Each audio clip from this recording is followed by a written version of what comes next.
it occurred to me to do not exactly a deep dive, but a kind of clarification of these three central aspects of practice: sila, samadhi, prajna. Um, but the thing about this, I want to say just at the beginning, is that although we divide these three to clarify them, they're part of a whole. And as we go on, it'll become obvious how they're all the same thing, essentially, within awareness. That being the case, it is helpful to begin somewhere, to go through a particular door. And so we're going to begin with samadhi because our situation is really one of just flying through life and being kind of dominated by wherever our mind wants to drag us. Um, our mind is really like a feather in the wind, and it'll go here and it'll go there, and taking us totally helplessly or largely helplessly along with it. So, if we're wise, we know that we need to collect ourselves. We need to discipline that mind. And of course, it's just an enormous advantage to have this precious human life and in this body to do that. Because as fleety as our mind is now, at death, when the mind and the body separate, then it's said that the mind is like a feather in a hurricane. Now it's anchored to the body. So it's so important that we make absolute uh, use of this opportunity to gather our wits and settle in the nature of reality rather than be carried away with our thoughts of reality, what we think is going on. So, samadhi is the aspect of presence. We could say these three: sila, samadhi, prajna, are all aspects of presence. And so we want to begin with this collecting of ourselves and calming the system down. So the way this evening will go is we're going to meditate rather briefly, and then I'm going to talk for maybe a half hour. We'll have a stretch, and then we're going to practice again for maybe 15 minutes. And that'll give us a half hour where then we're going to chat and kick this around.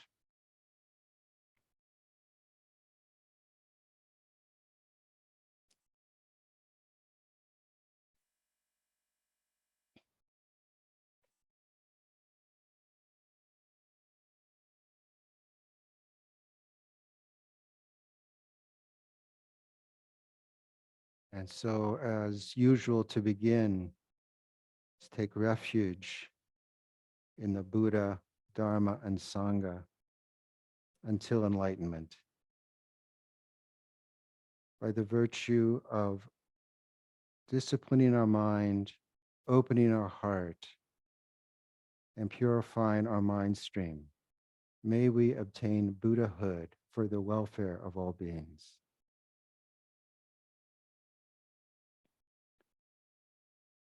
Letting your awareness tune into your breathing.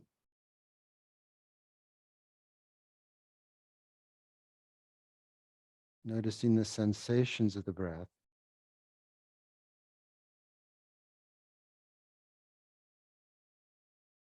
Noticing if you can, in fact, inhabit that breath. Feeling how the belly is filled and emptied. Bringing all your attention to this singular focus for the moment.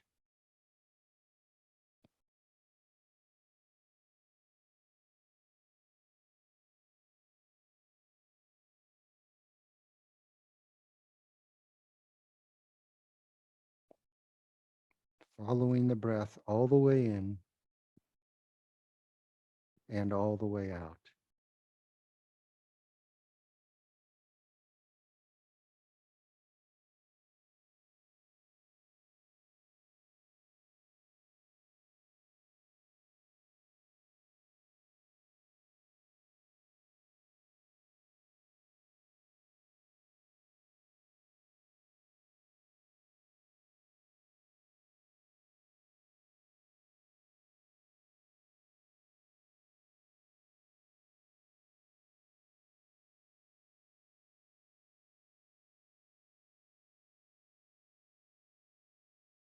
Just this simple thing,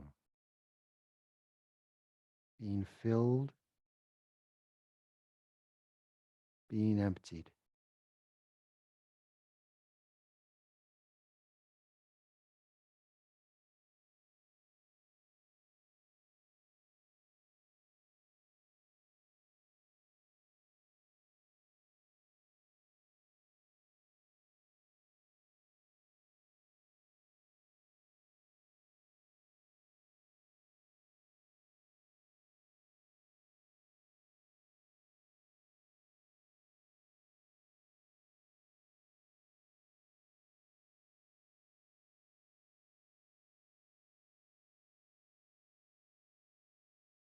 Tuning into the awareness of sensations, of breathing, but also the sensations throughout the body, breathing through the whole body.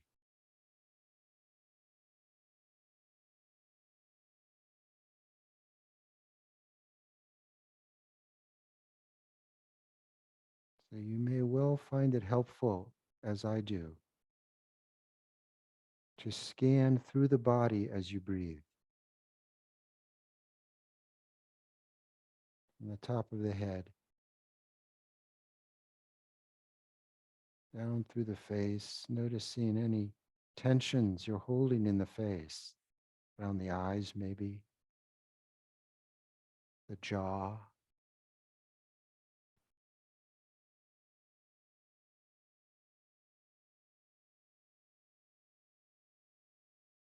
Inhaling into the body, into the cellular level,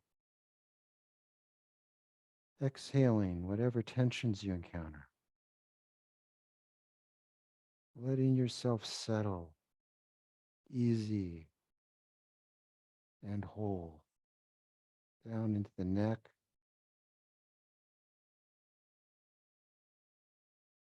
shoulders,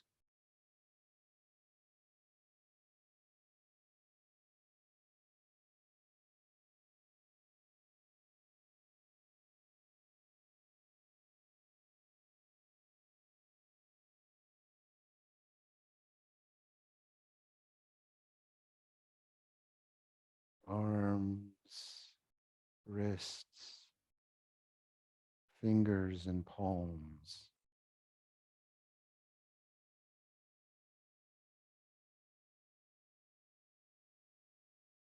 Tuning into the sensations of sentience,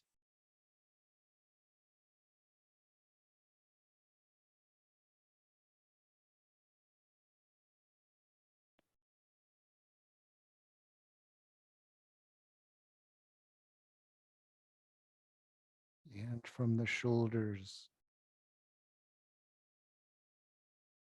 down into the chest and the upper back,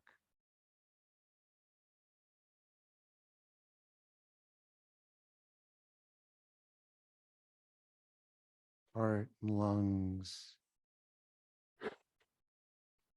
down the spine to the middle of the back, all those organs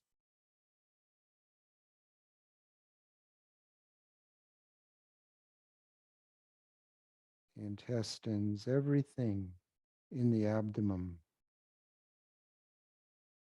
down the lower back,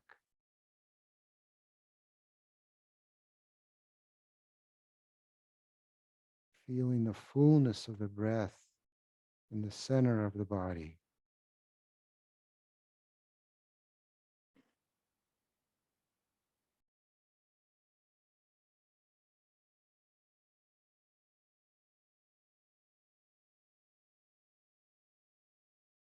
tuning very close simply to these sensations.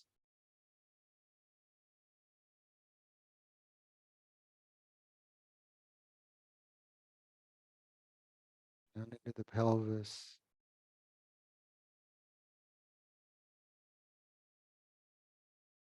the buttocks,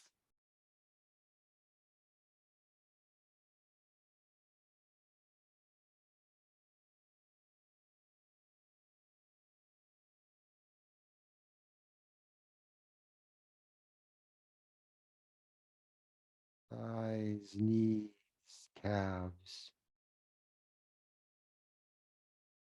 ankles, soles of the feet, toes.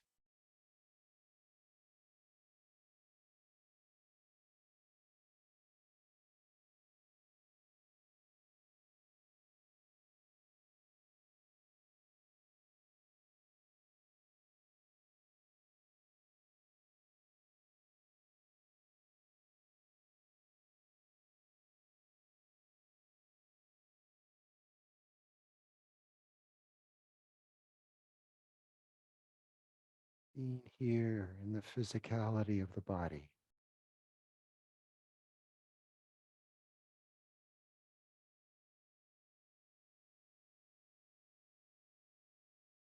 Breathing through the whole of this physical body.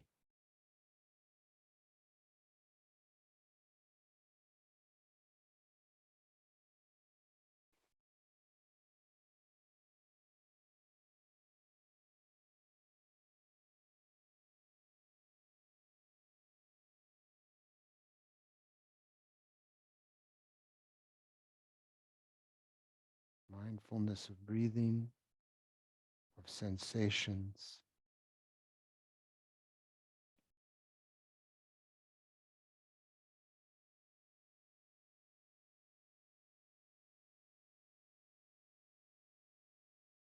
Likewise, tuning into the energy body, feeling, tuning into the emotional tone you find yourself in this evening.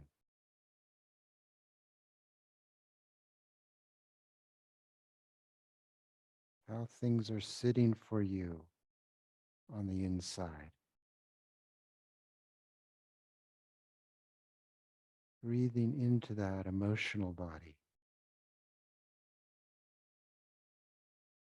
Breathing through the emotional, physical bodies.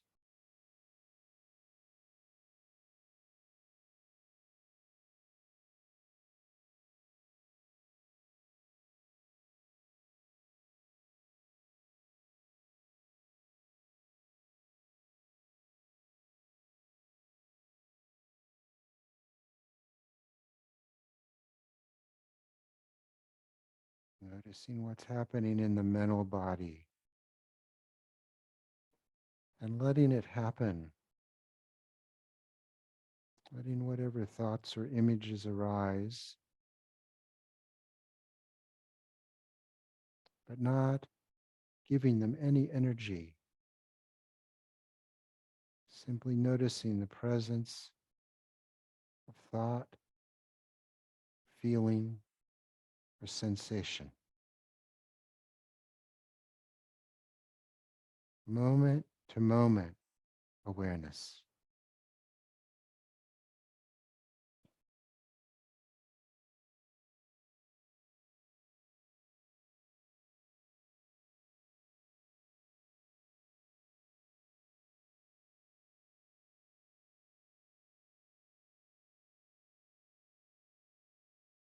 Being here, here, here, now.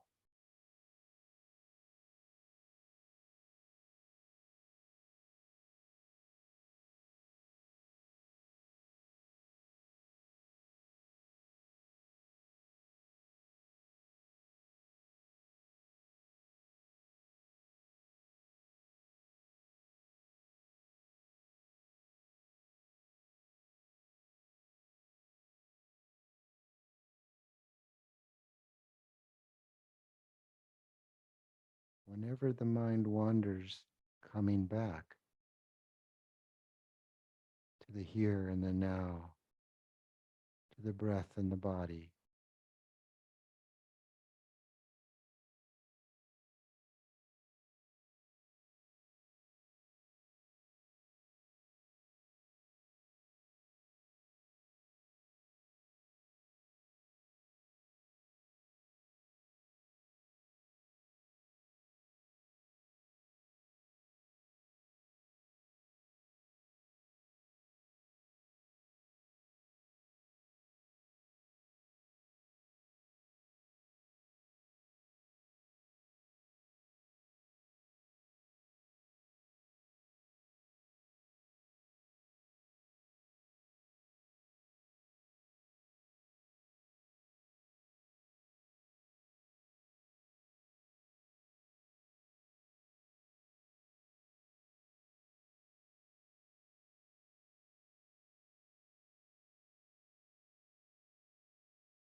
Breathing in yourself settle,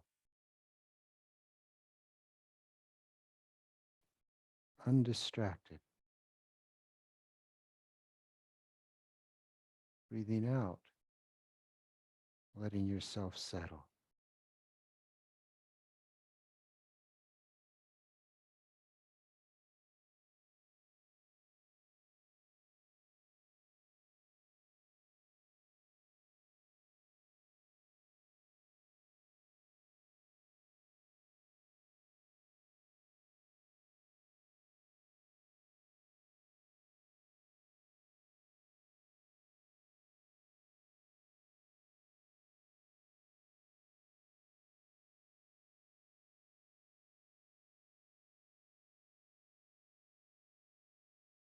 Anchoring your awareness to your object of mindfulness, sensation, feeling.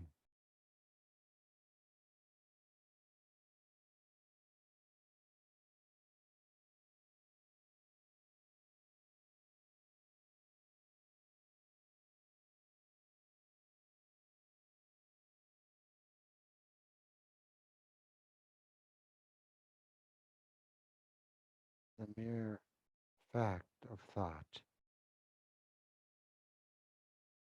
without giving it any energy, without taking any energy away from it.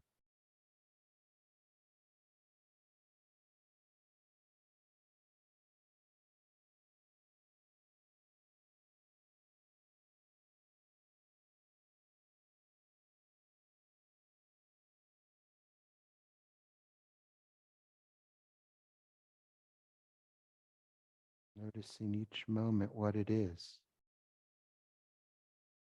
a feeling, a thought, a sensation.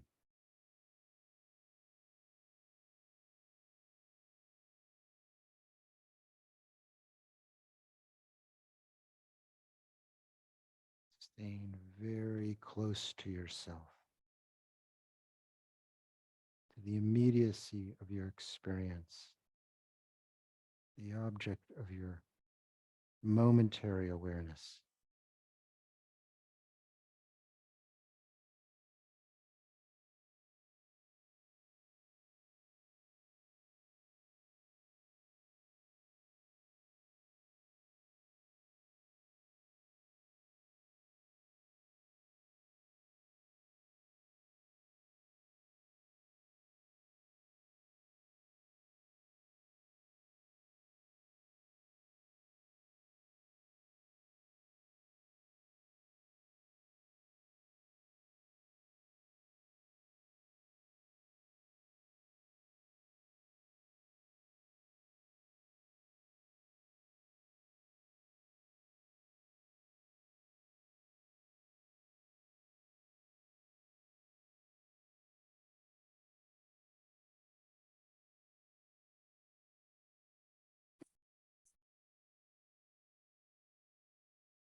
So as I mentioned, I'm going to speak for a while now, and then we're going to go back into practice.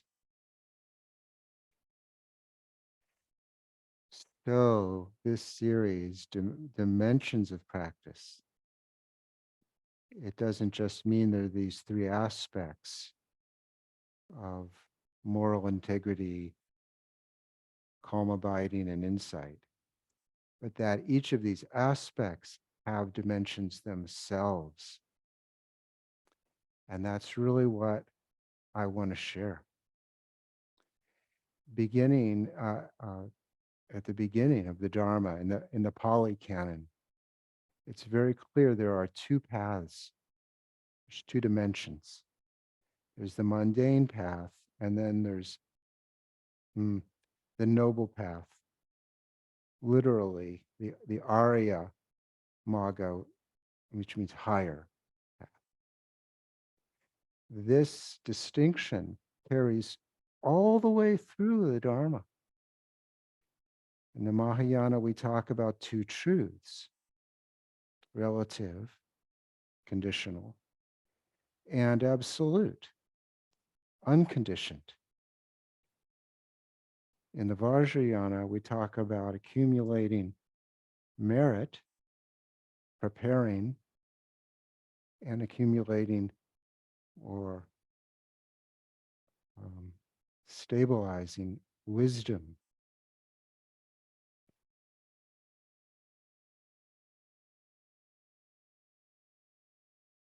So, in terms of samadhi, in terms of meditate, which is to say meditation, um, there are two kinds of practice that correspond to these two levels, these two dimensions.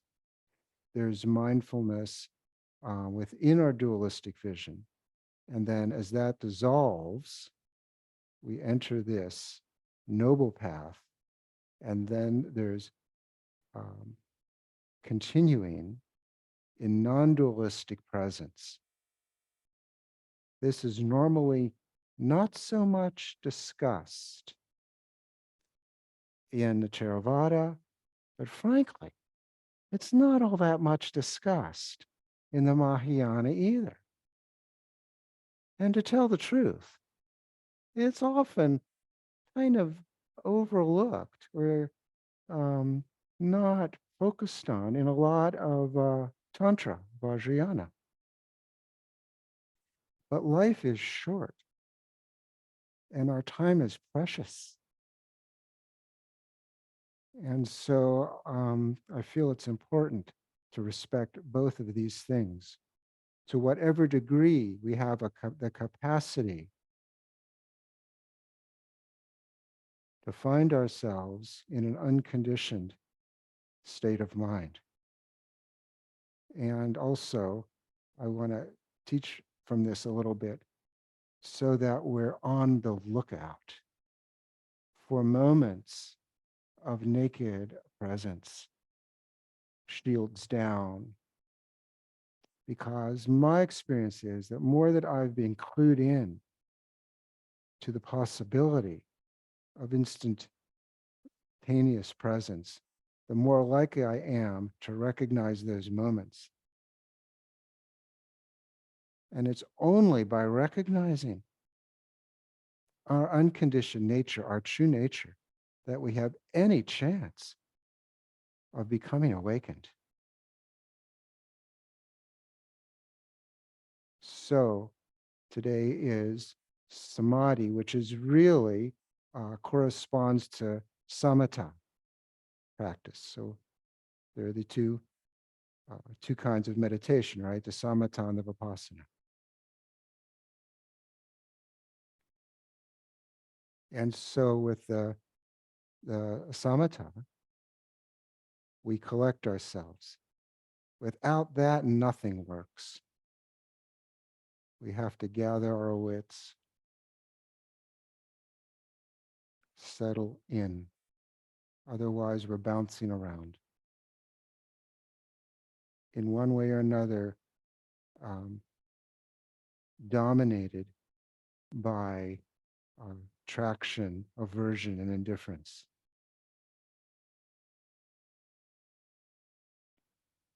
So the whole purpose of samatha is to calm the system, and once calmed, to abide within a chill space. There are three aspects to samatha: stillness, mindfulness, and alertness. Stillness we can get to by keeping a strict meditation focus on an object such as our breath. In that way, we don't get distracted by attraction, aversion, and indifference. We we control the mind, and so those conflicting emotions are suppressed. In going this way, if you want to, you can go into do a meditation, a strict meditation retreat, and you can deepen that presence. Normally, we're controlled by these motions, right? We call this the desire realm. Our normal everyday realm is the desire realm. There's two other realms, which the Buddha clarified, which are meditation realms: form and formless realms. These are like God realms, like the realms of Brahma, abodes of Brahma.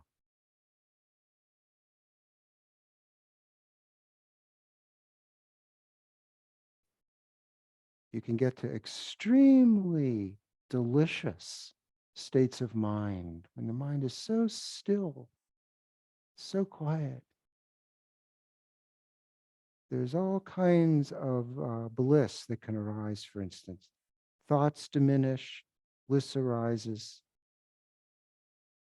and those can get more and more refined. But the thing about it is, you won't awaken through that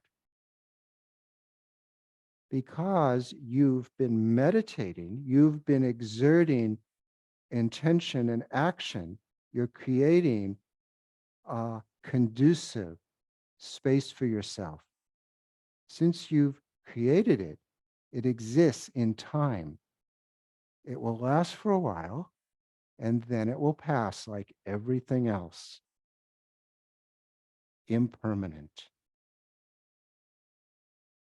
So, of these three qualities, stillness, mindfulness, and alertness, if you just do like rigorous yogi, sticking on uh, the stillness part only, this is sometimes called dull shamatha, or sometimes my teacher, Sokni Rinpoche, speaks of it as stupid samatha. The senses are closed. And normally to get to a still place, that's exactly what we do. Close our eyes.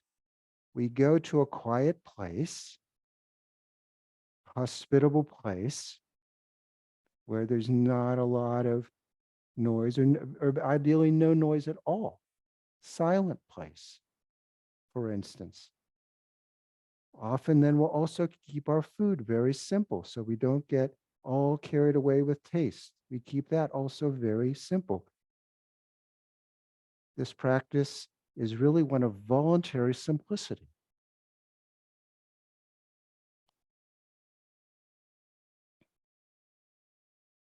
It won't get us enlightened.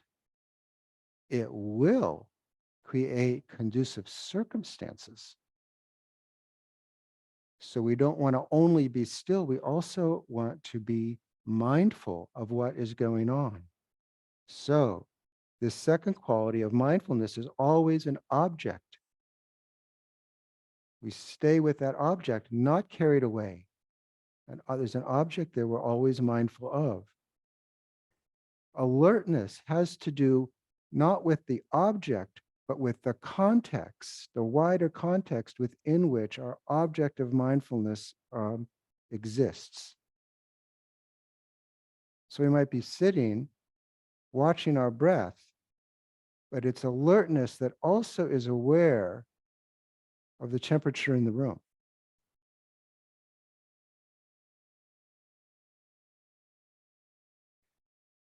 Mindfulness contains stillness.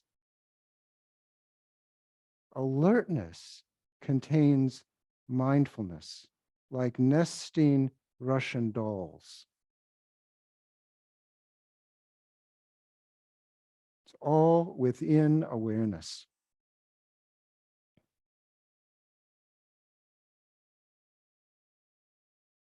If we focus too much on the stillness aspect, this is where we get into arguments. Like we'll be sitting in our place, in our house, and there'll be somebody else there, and they'll be listening to the TV, or maybe they're having a conversation, and they disturb our concentration. Then we can get irritated. Or maybe something happens as a ambulance, a siren or something that disturbs our concentration. So to actuate, empower mindfulness and alertness, we need to open our senses. So these are the three aspects of samatha. They're relative. There's an object and a subject. That's how it works. That we're always aware of whatever it is. This is the mundane path. This is how it was, how the Buddha spoke about it in the beginning. The mundane path, and then of course there's the higher one. This is all relative to the mundane path. It exists within dualistic vision and relative truth, our everyday life. Now, what happens? The more diligently we practice, things get lighter. There's stillness. We're mindful. We're also alert of the surround. And as our alertness becomes lighter and lighter, expansive, light like air, the possibility or the inevitability really arises that we become aware not only of the object of awareness, we become tuned into the subject that is aware of the object. So the object-subject division collapses. A moment arises where the observer realizes his or her insubstantiality. The self doesn't exist independently of what's happening in the sense fields. This is the crucial difference between the Dharma and many other kind of spiritual paths. This disillusion of dualistic vision. At the moment of now we're at the moment of insight, of recognizing there's no difference between inside and outside. That being what is seen and the seer of that is all one occurrence in awareness. This is the beginning of vipassana, of what I would say the essential vipassana. There's also vipassana that exists within dualistic vision. Analysis, looking into the five skandhas and so forth. Talk about that a bit more when we do the dimensions of prajna evening. But the important thing is that now things have shifted. At one, and it's said that only one moment of clear recognition of what's actually happening rather than what we think is happening. One moment of clear recognition that what's actually happening here is is an an openness or an empty openness without center or periphery.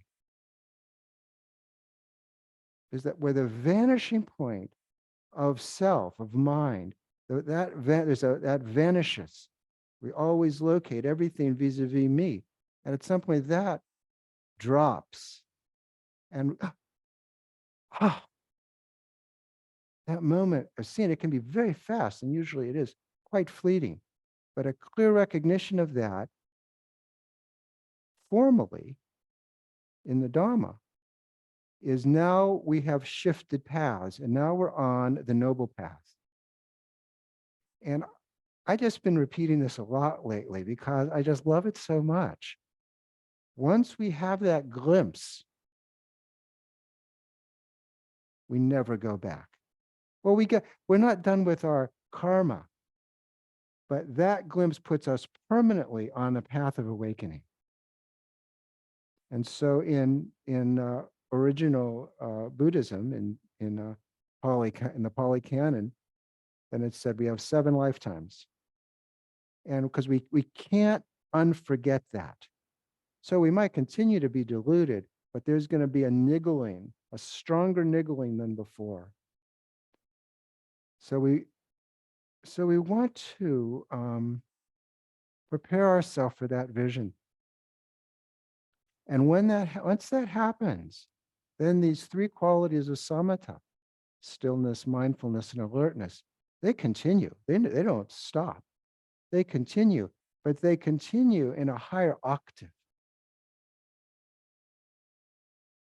And so stillness becomes a settledness in non-dual vision, beyond subject and object. There's a settledness in that.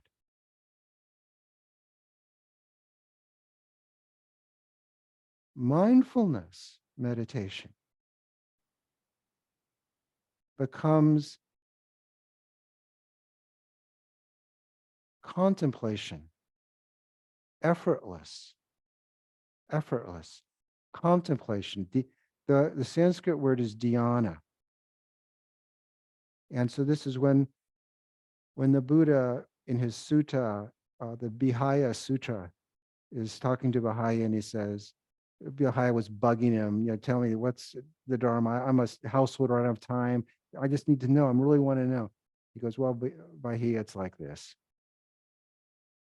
In a moment of authentic presence, there is this in the seen, there's only the seen. In the hearing, there's only the heard. There's no narrative.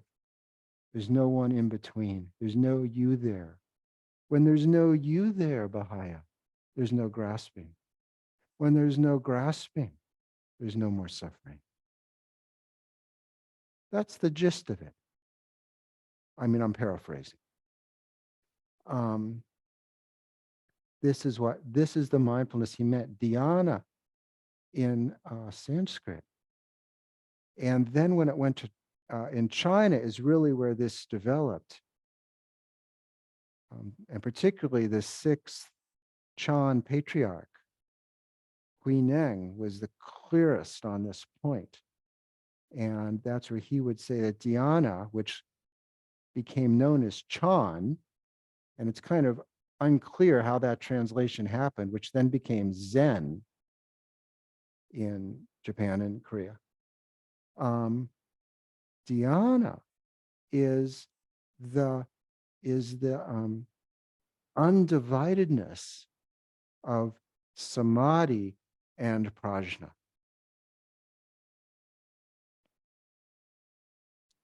So mindfulness becomes a continuity of non-distraction. Alertness would be then awareness as such, which allows for the flower, its own flowering. The word in Tibetan is rikpa. In Sanskrit, I think Pali too, it's vidya. So in the 12-fold chain of dependent origination, which is where we are, and is so important, critically important to get that piece, that we're living in an interdependent dimension, not unitary, self-centered, not permanent, in transition, conditioned. And the linchpin, number one, which you cut this link, you cut the root, is avidya or avijja in Pali, marikpa in Tibetan. So alertness settles into vidya, awareness, rikpa,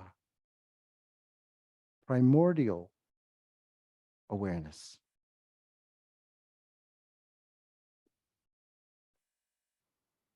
This is a moment of Bodhi, Buddha, nature.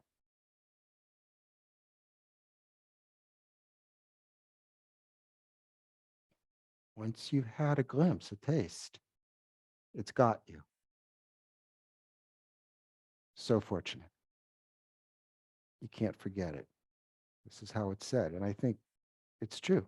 I think, again, I think the Buddha got it, that piece right as well.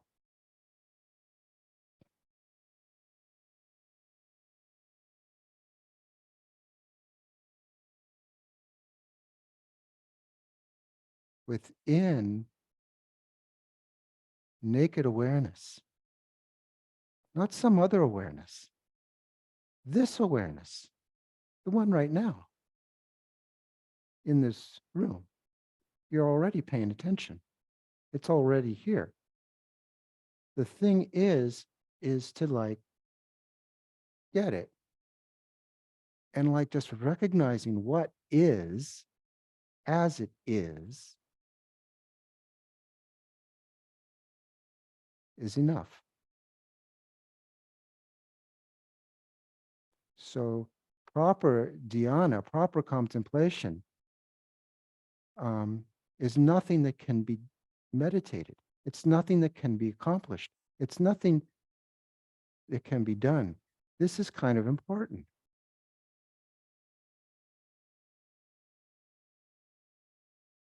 You can't, we can't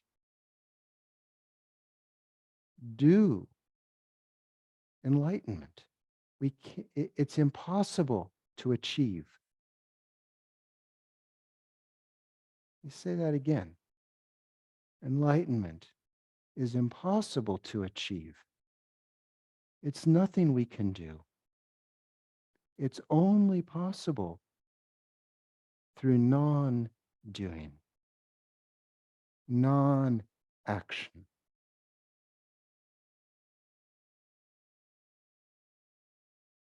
Open, open presence,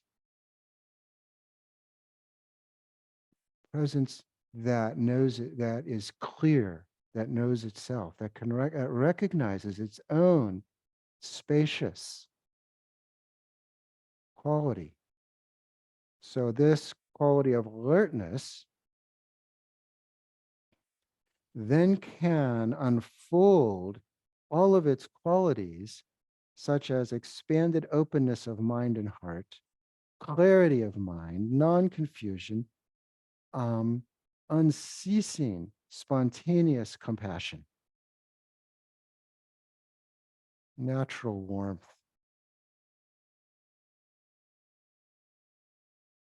Don't need to try to get it, just You can't stop it. It just comes out. It's our endowment as a sentient being. It's the endowment of every sentient being.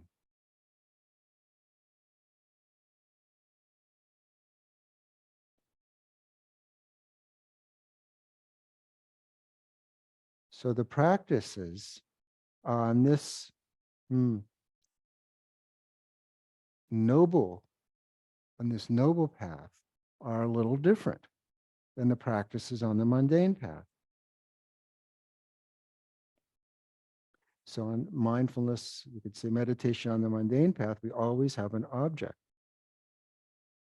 On the higher path, the practice is more one of relaxing into non-distracted presence, getting more and more familiar, used to what it's like to be undefended, unantsy,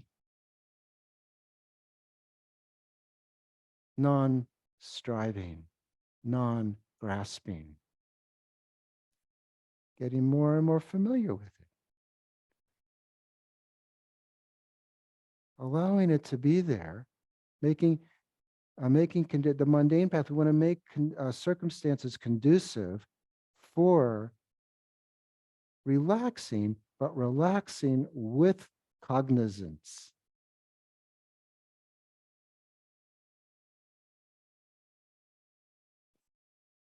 And then our love just comes out. I just can't help it. It's like having a child.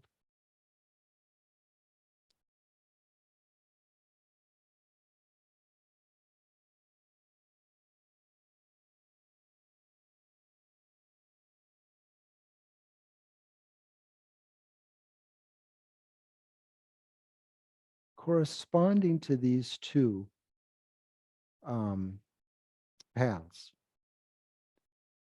it first happened in Chan, this distinction between gradual and sudden enlightenment. And so Hui Neng had this. He was obviously gifted. He had the experience of sudden enlightenment. Um, and so it's rare in the Dharma. This particular aspect is rare, because usually it's a progressive path. Um, and we need to be honest with ourselves. Like, what do we need, and what's our capacity actually? And so I've spent a lot of time in Dzogchen communities, more than I have in Vipassana communities. And what I've noticed often, and also I spent some time in other non-dual company.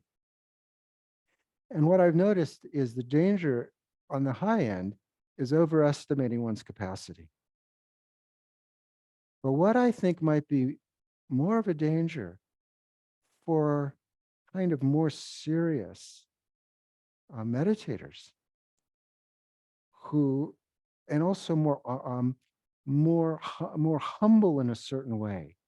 Maybe not out in the world, but when you're left to you with yourself, kind of aware of your failings and your flaws.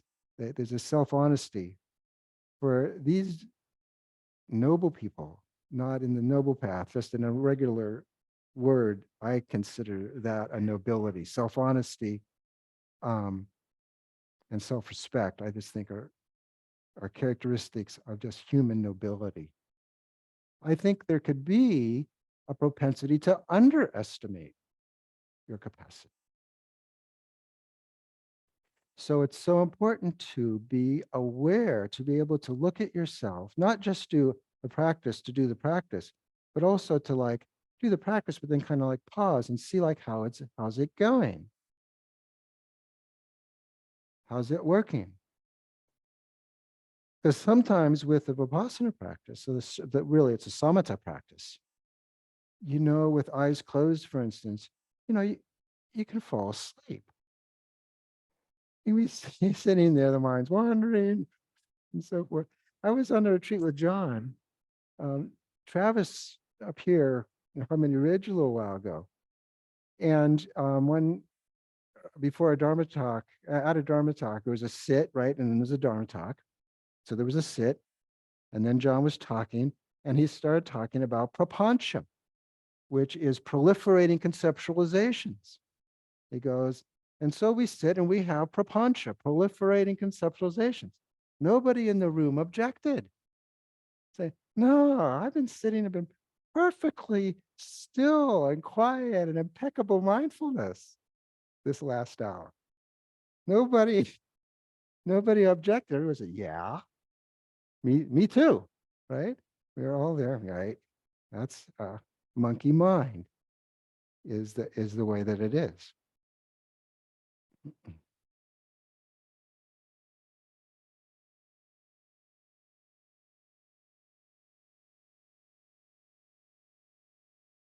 And on the other hand, so that's active mind. But on the other hand, then there's a dullness, and you can kind of go to sleep. So this is where it can be good to have like a whole nother style of practice in your back pocket that you can pull out. For instance, if you're falling asleep, you can open your eyes. It's harder to fall asleep when your eyes are open. FYI. So we're going to do a bit of practice now. I'm going to invite you to do an open eye practice. It'll be a little different than what we did, the normal practice that we just did a little few minutes ago. And then and then we'll do this maybe that'll be maybe 15 minutes or not, or less. And then we're going to talk. So, but before we do that though, we're going to have a little stretch. So we're going to have a stretch now, let's say for 4 or 5 minutes. So it's 6:58, so 7:03. I was told I had to tell the virtual world to be precise about this. As if it was just me and you here, I wouldn't say that. Instead, I would say, just stretch. Get up and stretch. Shake it out a little bit if you want to. Just loosen things up. You got to go to the loo, go ahead, of course.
So this brief practice will do now.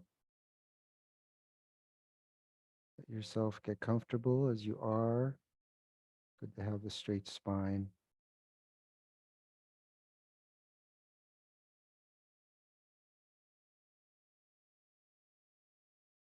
Let everything be open, all your senses open.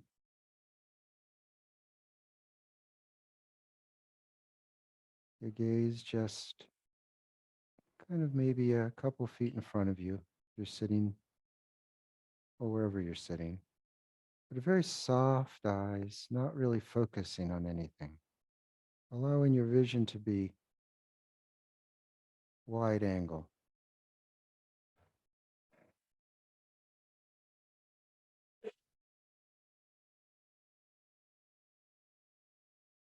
Noticing that you're breathing in your body.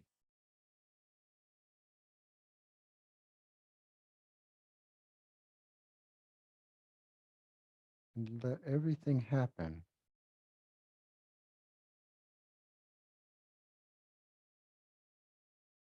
All the sense doors open.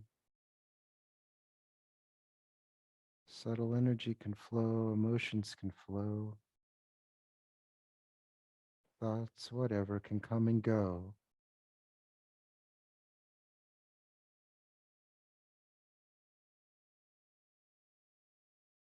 Your job is to relax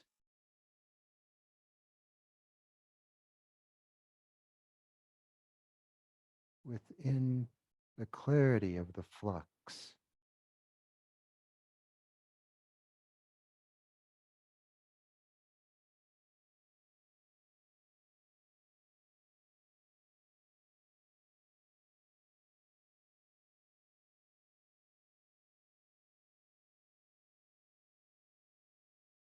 Yourself be breathed however you are.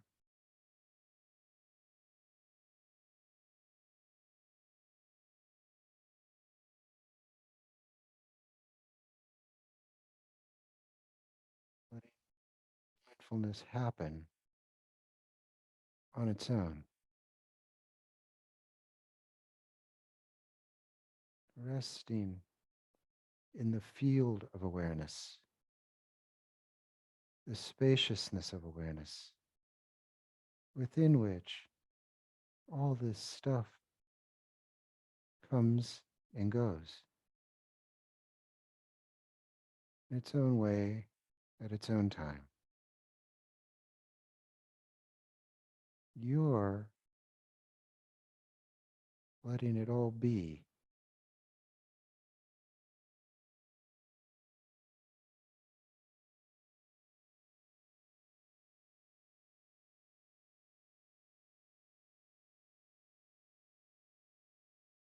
Resting more in the spaciousness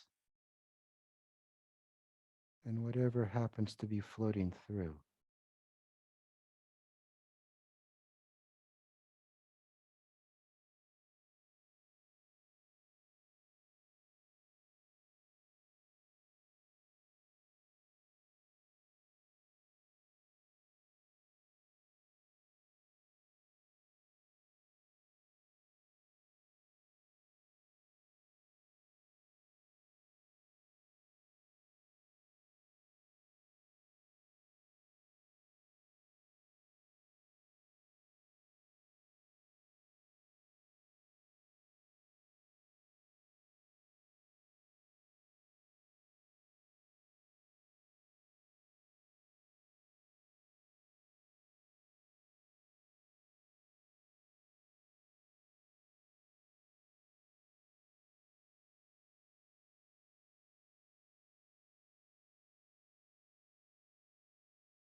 comes, let it come.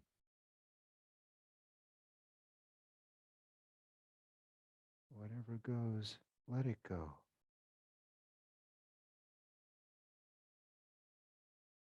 Grasp onto nothing whatsoever.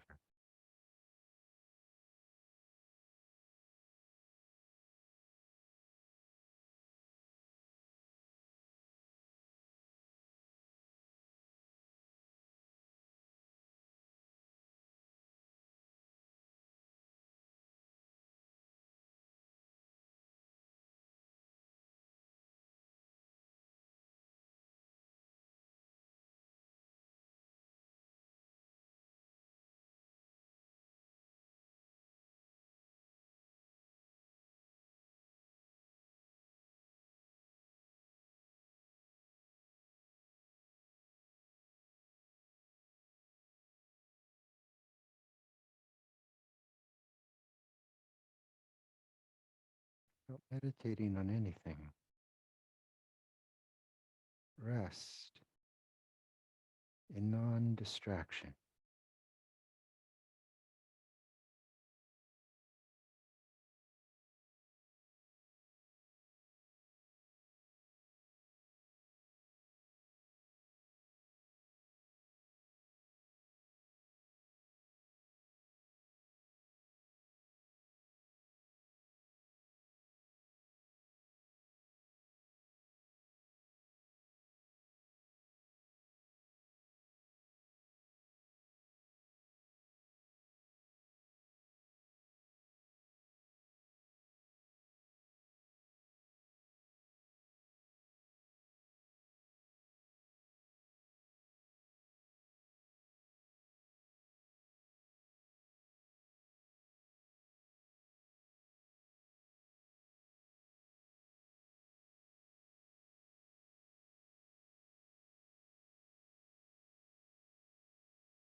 So we're going to open it up now.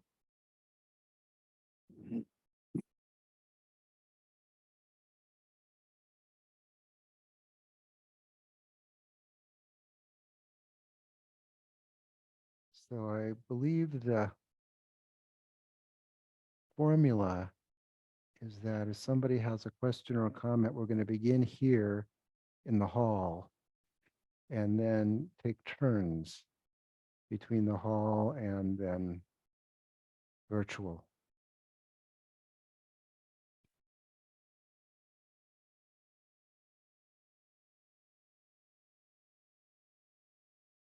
Douglas. Oh, you have to wait for, oh, this is right. There has to be a, this is for the virtual people. Hi, I'm Douglas, and I've heard you on many of your teachings reference that if you have a glimpse of this Buddha nature or timeless awareness, that you only have 7 lifetimes to experience after a glimpse of that nature. And I've never heard that reference before, and I wondered if you could speak a little bit more about the history of that. This is the good news. It's what I actually I can't do a lot of history. I know a little history and a little philosophy and a little psychology, but I'm not a scholar,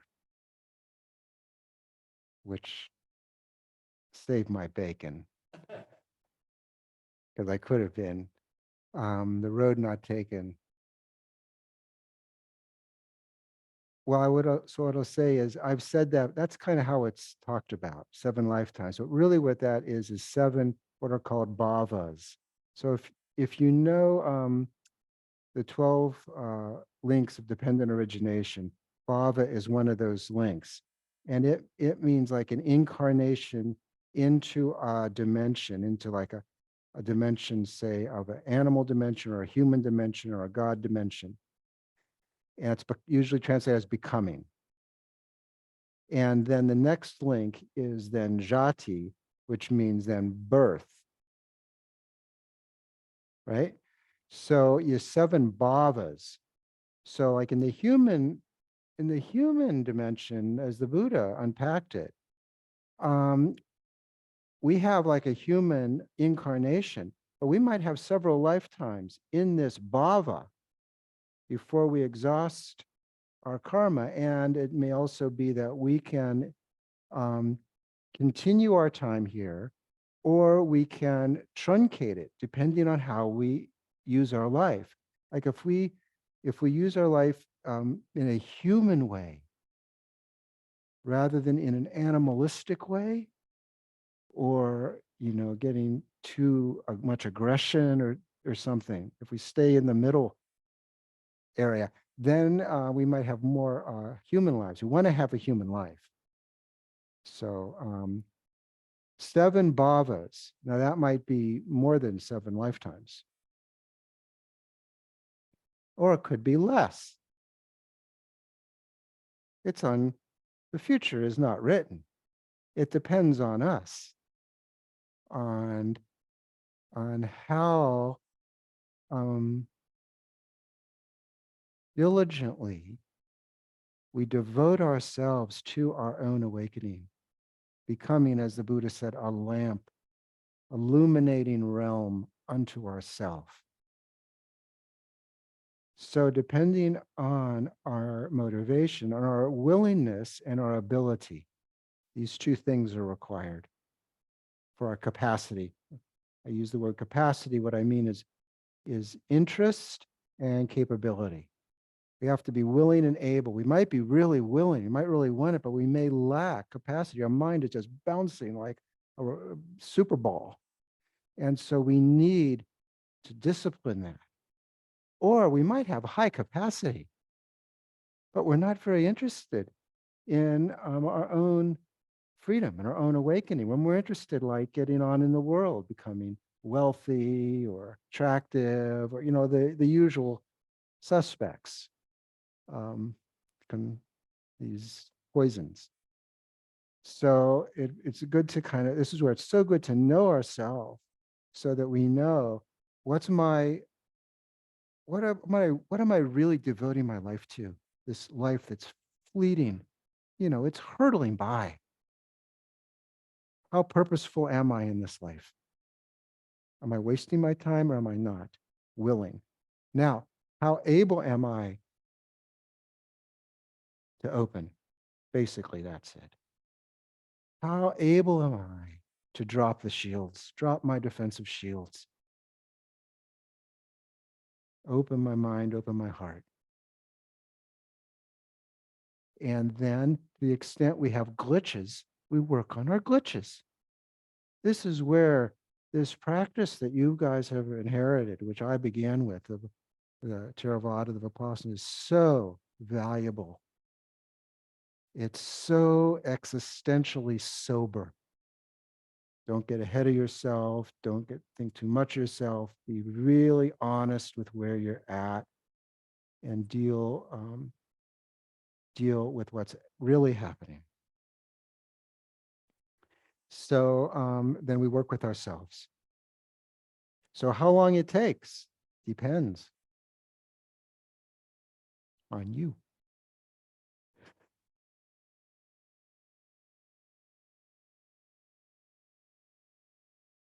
We'll take a question from the virtual audience. Go ahead and either raise your hand or If you would unmute like to yourself. ask a question, please raise your hand.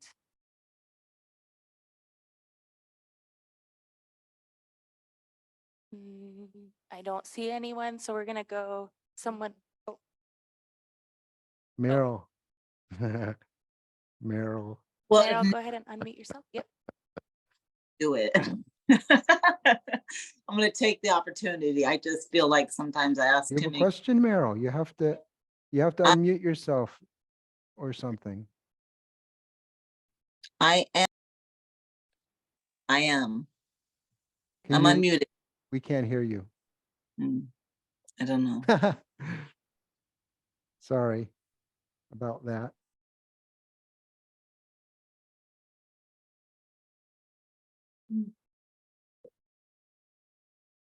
Anyone in the in-person audience? I think someone had a question.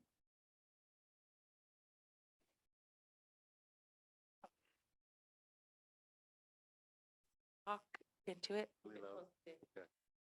Hi. You mentioned some techniques in your back pocket to really quiet the mind when it's going crazy.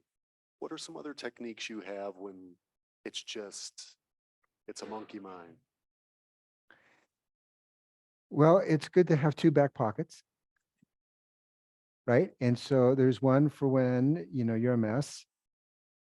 And then there's one for when, you're pretty copacetic. So this second practice we did is more for the more copacetic one. Now, at some point, that becomes incredibly effective for when you're a mess. In fact, it becomes super effective, but that requires additional training. Something like Dzogchen, for instance. When you're really a mess, things are really chaotic, the basic practice is very, very good. Maybe you do walking meditation as well. Take a walk. Works for me. Take a walk. Get out there. Get out of, because when things are bad, really what that means is we're chewing on something, right? Is that what you mean? Yes. We're chewing on ourself. We're gnawing on ourself. And so we need to break that. And the problem can be that we have momentum. We have habit formations of this life. We can identify those.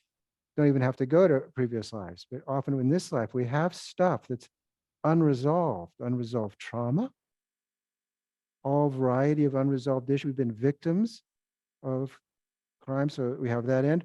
Or frankly, worse, we've been perpetrators.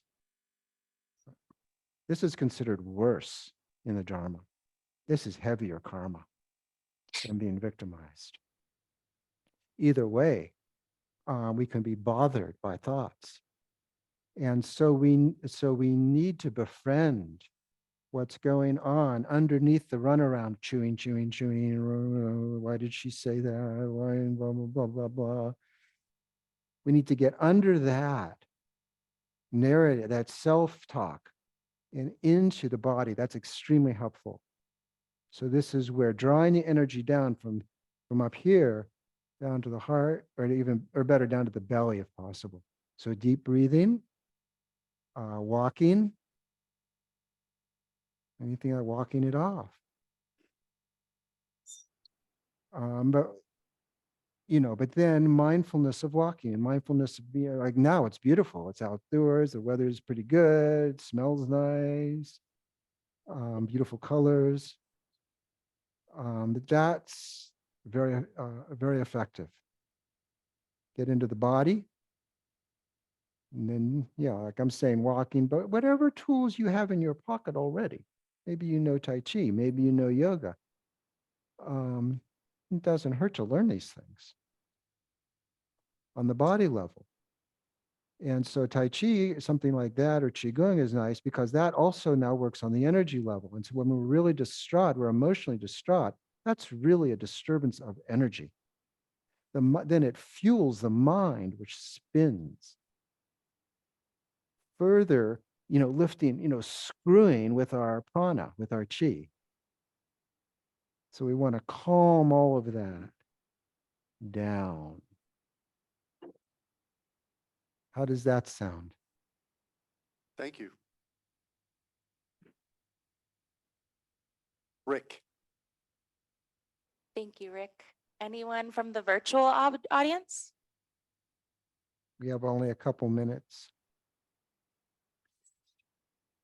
Can you hear me this time?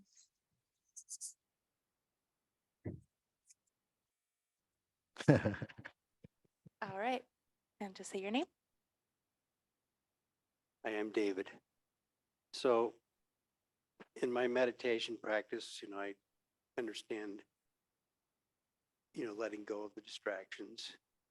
And then if I think about trauma in my life, which I've been thinking about a lot lately, that's a little harder to deal with, but I'm making an effort. And recently I was reading something about karma. You brought it up today in past lives. That almost becomes too much to bear. So how does one deal with that without becoming, falling, say deep into despair or whatever? I mean, I can sort of forget about it. I can attempt to forget about it, and that's the way of survival, I suppose. But it's a question that I have. How do I deal with that? First of all, it's okay to change the channel. When things are really bad, whatever, change the channel, watch a movie, get out of it. Because, we can't do anything with it. We're overwhelmed. It's too much. It's just too much. So rather than laying a trip on ourselves that we should be able to deal with it, it's better to be a friend and do whatever that is we need to do that we know better than anyone. What cuts us some slack? And then it's okay to do that. Change the channel. Of course, we know it's not going to solve any problem. It's just going to give us a breather. And it's good to have a breather, a weekend, a vacation, to get maybe nourished, or at least not to aggravate ourselves. So first of all, that's okay.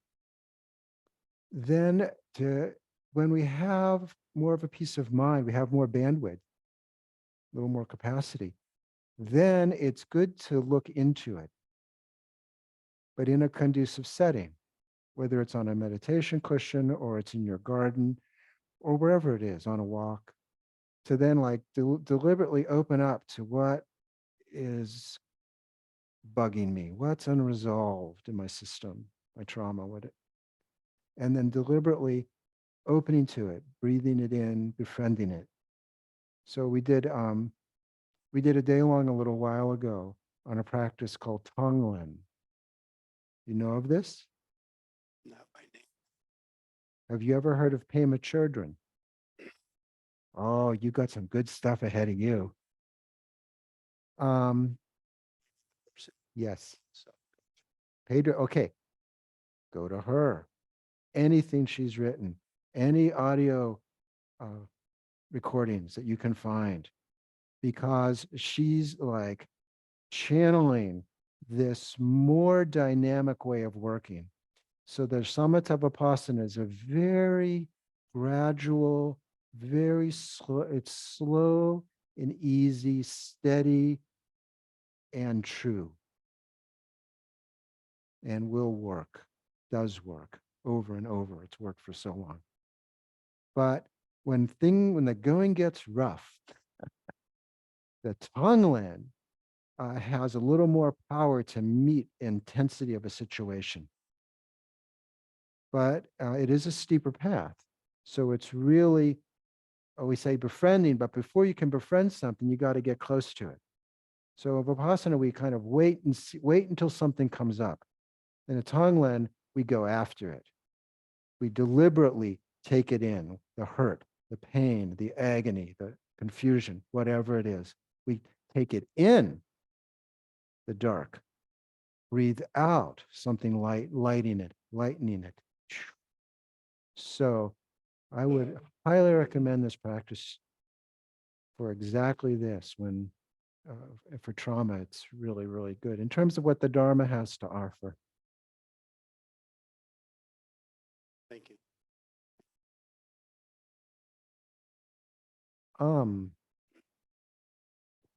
I think we're going to leave it there now so that Jen can do some announcements.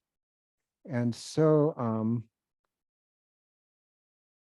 going to dedicate this merit by virtue of the merit we've generated here tonight.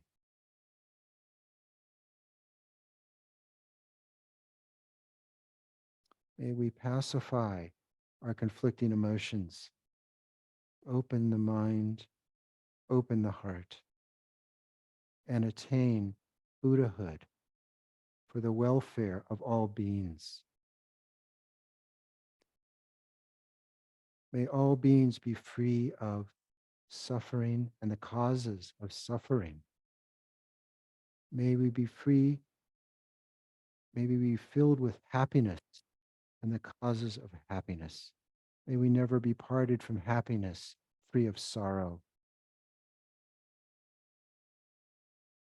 May all beings be filled with loving kindness, sympathetic joy, genuine compassion, and unflappable equanimity.